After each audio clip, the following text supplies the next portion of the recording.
Whether you call it genocide or you don't call it genocide, let me speak as a victim. I am not just a student of research, but I'm speaking as a victim. This has been ongoing. I grew up in northern Nigeria. My father was a pastor with the Assemblies of God Church.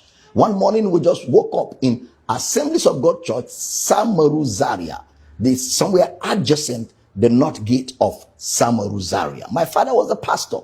All of a sudden we woke up in the morning, no provocation, nothing. And the next thing we were hearing was people were just running all over our house and the church with machetes and all of that. The next thing was they started pouring petrol all over the building, both the church and the house, because our house was attached to the church. And the next thing was flames. Everything was burned right down to ashes. We narrowly escaped, found a place where we could shelter ourselves in the military barracks. Eventually, they brought us back to the lecturers' quarters of ABU Zaria, and we had to camp with a family for weeks and months before we could rebuild and start life all over again. That is long.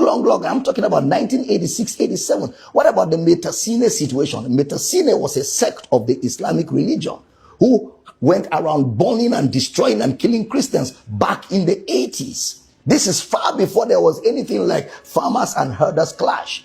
Then fast forward. What about in the year 2000, where over 2,000 people were killed in Kaduna?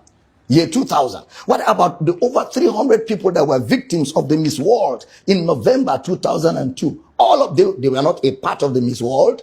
They were just on their own. Something happened somewhere else and they became victims of it. Lives were killed, houses were destroyed, and whenever they are carrying out this charade, they will be shouting, Allahu Akbar, Allahu Akbar, and they will carry their matches and carry whatever they have, and they will move in their numbers.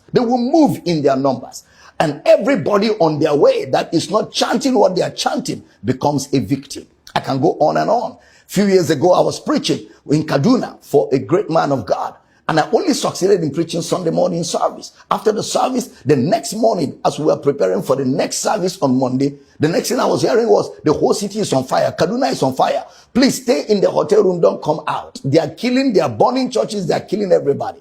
That is how we were stuck in a hotel. Even in the hotel, we were not sure of ourselves because they were going from hotel to hotel, room to room, killing people that were not chanting Allahu Akbar.